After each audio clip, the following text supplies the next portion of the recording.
Hello, HS101.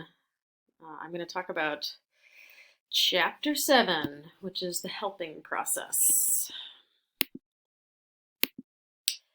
So, the nature of the helping process. This is about, being a counselor, case manager, anything that we would do in our field and what that looks like. So, it's how to build a relationship between the helper and the client. And, really what you're trying to do in building that relationship is making sure the client feels that you're trustworthy, that they can depend on you, and that you're consistent. So part of that means is that you got to show up on time, not be canceling your appointments, be dependable. If they call you, you call them back. And trustworthy is, of course, doing right by them and doing what's in their best interest. Like in the ethical chapter, we talked about a lot of that stuff. Helpers also definitely need some level of warmth, which warmth is like, smiling, caring, liking the person, being interested in them, and having respect for them. And just to be clear, that's not always easy to do. Sometimes it's hard to do that, but it's very much part of your job to be respectful and to show warmth for people. Is the helper an authority figure? That's a question I'm kind of asking you guys. What is the role of authority in the helping process? Well, technically you are an authority figure, right? Because you're hired by an agency. Usually you're not usually doing this for fun. It's your job. So you are an authority figure in some way, shape, or form. But do you have authority in that person's life? You do to a degree, but you don't want to abuse it. So it's a tricky thing. Like, yes, you have authority, but you're also very much joining with the client. So that's what bidirectionality is. That's an important word, bidirectionality, where both individuals are involved in the relationship and the helping process. Because it's not just like you're the authority and you tell the client what to do and they do it. It's more like you work with a client to find out what they need you to do and then you help them do that. So the stages of the helping relationship. So first you prepare for working with a client. So a lot of that is like, what do you know about the client before you meet them? And what do you need to know? A lot of times when I used to do intakes at a community clinic, they'd be like, do you want to take this client? And I'd say, well, can you tell me a little bit about them? Because you kind of want to know. And sometimes if you have a choice, that's really important. So sometimes I would say no. I'd be like, it doesn't sound like that's a good fit or that I can really help that person. But usually when you're starting out in this field, you take pretty much, whoever ends up in your caseload. But you want to make sure you know what you're getting into before you sit in a room with someone. So before you sit in a room with someone, it's good to know like how old they are and,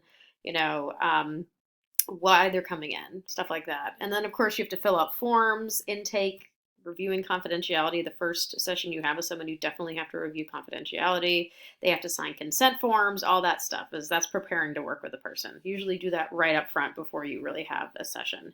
And then you start exploring the problem. Like you ask them, what's the issue? Why are you here? You don't say, why are you here? But you ask them what it is they need from you. So, and you want them to identify it, not you. You don't say, oh, I see on your paperwork that you're homeless. You say, what is the problem from your point of view? You ask them to identify what they want to work on and why they're seeking help. The intervention strategies, that's more like once you have a relationship with a client and you know the problem, then you start working on interventions. So interventions is when you set goals, you make a plan for how you're going to reach those goals, and you try and resolve the problem. That doesn't happen immediately. That happens after you've gotten to know the client, after at least a few weeks, if not a few months. And then ending client services, that happens when you're done. Sometimes services can last, a couple weeks, a couple months, a couple years. It really depends. Most times when you write service or when you write treatment plans, they last for 3 to 6 months, tops a year. So as far as looking at this slide and saying, well, how long is the duration of this? It's hard to say. It depends on the agency. It depends on the job. But anyway, when you end services with a client, it's called termination, which sounds terrible, but that's true. You terminate. And a lot of times you have a session with the person where you just talk about that. You just say, okay, we're ending services. Like when I still see college students, but when they would graduate, we'd sit there, I'd be like, let's talk about all the work we did for the past 4 years and how you feel about it. And sometimes they'd cry. And usually if they asked, I would give them a hug, even though you're not really supposed to touch your clients. But if they asked me for a hug, I'd be like, all right, let's do it. But that's termination. It's when you're like, this is the end. And I've always opened the door for people and said, you can come back if you need to, at least for myself. But termination is usually when things are drawing to an end. So, intro to helping skills. This is like basic counseling skills, which you could use in any other agency job sort of thing. So, active listening is super important. Active listening is not just when you're listening, it's when you're listening and almost like taking notes in your head. And sometimes people actually do take notes when they do sessions. So to be an effective listener, you really have to focus on what the client is trying to say, and you have to notice their nonverbal, their verbal stuff obviously, but also their nonverbal messages. So if your client is crying, that should tell you something. They're really upset and maybe they're depressed or so you're actively listening for what they're saying and how they're behaving. Effective communication, that's when you, as the clinician or whatever, as the helper, effectively say what you want to say back and being very clear. So a lot of what we say in the beginning of working with someone, it's very important to not say a lot, but just to be very clear. So, if someone's crying, you could be like, do you need to take a break?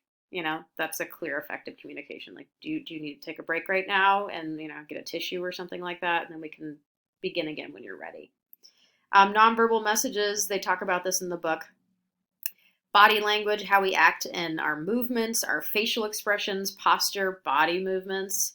So it is important. Like I don't know if I told you guys this story, but I actually was seeing a therapist in the fall who started to nod off when I was seeing him. Granted, he's an older gentleman, probably in his 70s, and I think he was just tired. And I was kind of seeing him in the middle of the day, and he was just sort of like nodding off a little bit. And I stopped seeing him because I just thought it was not cool, even though I understand that he was tired. But I was too embarrassed, quite frankly, to say to him, hey, you're falling asleep on me and you're making me feel like I'm boring, and I'm not boring. But anyway, so the point is that, it's important that we give people our full undivided attention, that we look awake, which can be hard when you're sitting in a chair all day. That's why I drink a lot of liquids when I do sessions.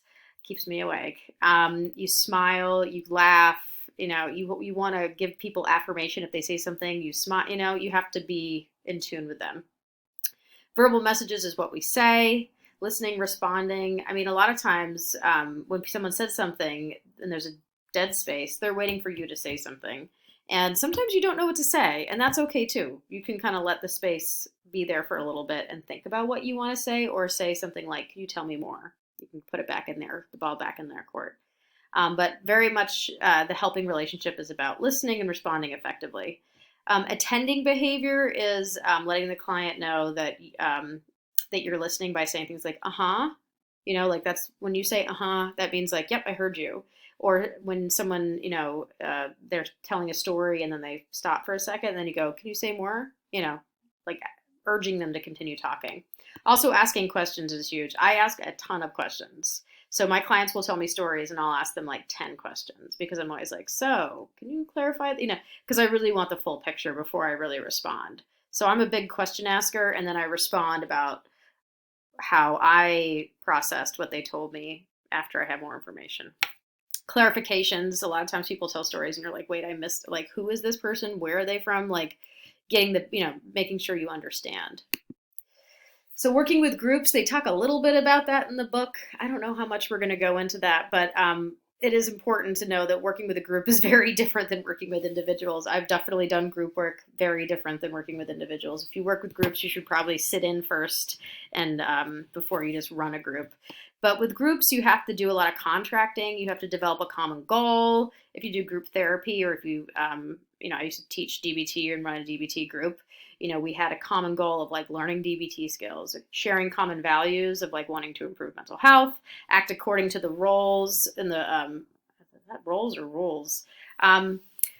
There's always rules in groups too about like interrupting people and about like not attacking people, or maybe you can't swear or something along those lines. So groups tend to have rules.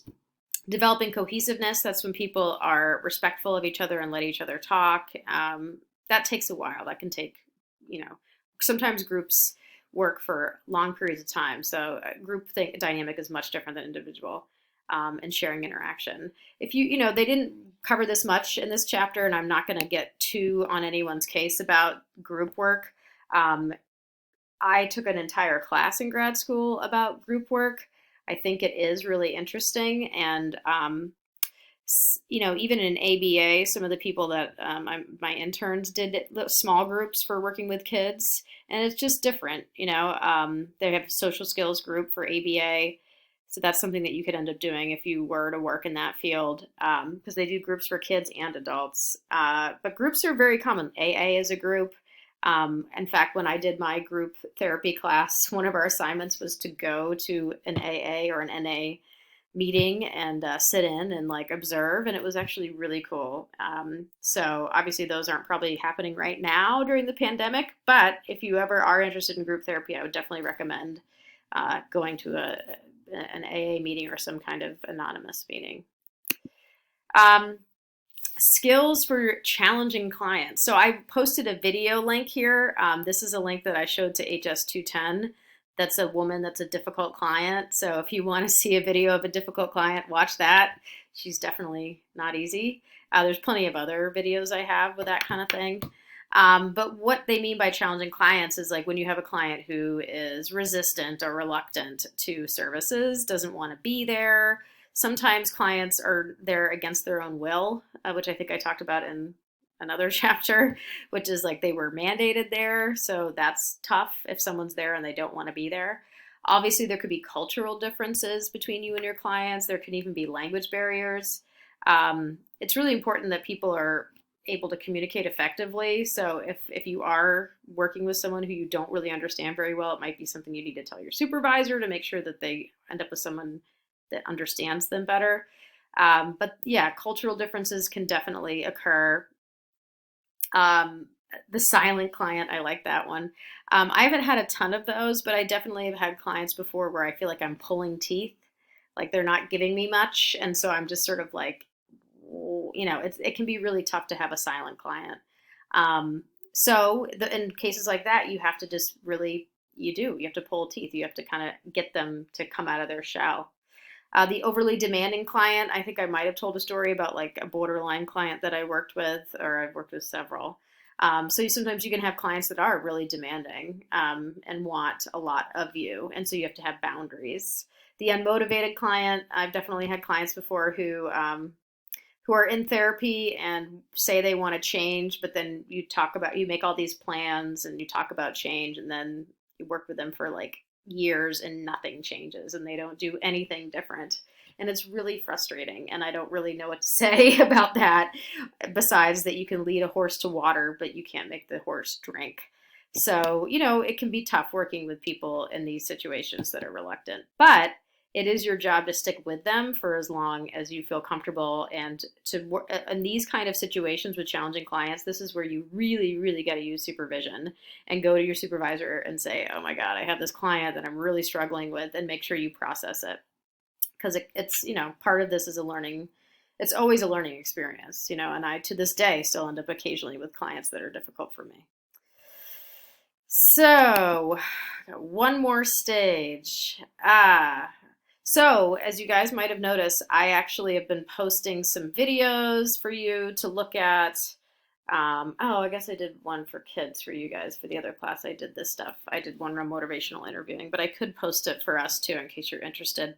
So motivational interviewing, these are intervention strategies. This is almost a little ahead of where you guys are at because this is more tricky stuff. But motivational interviewing, I was trained in it. It's where you help clients work through their ambivalence and work towards specific behavior change. They've used it a lot with people that are alcoholics and trying to get them to get sober.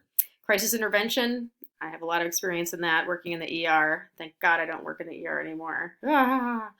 That's when you define, you have to define the crisis, whether it's a developmental, a situational, or accidental thing. That's in the book. Make sure you understand that. Assessment, planning, and intervention, implementation, intervention. And then resolution-focused brief therapy is basically very a therapy that lasts for a couple months where you have a problem and you try and solve it. It's very specific, quick, establish a goal, reach a goal kind of therapy. We only have a couple seconds left in this video. They only give us 15 minutes, but make sure you read chapter 7. Thanks.